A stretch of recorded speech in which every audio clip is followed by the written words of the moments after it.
Il n'y a pas d'autre méthode que la méthode active. Personne ne va chercher à promouvoir une méthode passive, ni à dire que l'enfant doit être passif. Tout le problème, c'est quelle activité et comment le rendre actif. Alors la première chose, c'est qu'il ne faut pas confondre l'activité et l'agitation. On peut avoir une classe extrêmement bourdonnante où les enfants se lèvent en permanence, font des tas de choses, mais où en réalité il n'y a pas d'activité dans la tête. Il n'y a pas véritablement de pensée qui se développe.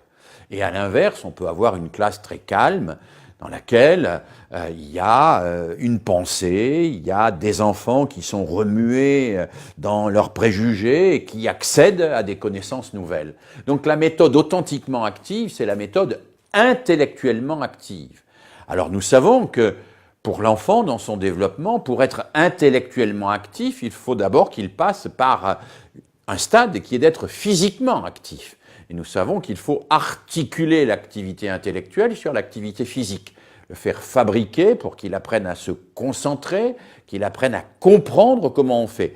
Mais progressivement, il faudra émanciper l'enfant de cela pour l'amener à des activités intellectuelles qui se définissent par le fait qu'il y a ce que nous appelons un conflit socio-cognitif, c'est-à-dire qu'il y a dans la tête de l'élève quelque chose qui bouge parce que ça entre en relation avec quelque chose qui vient.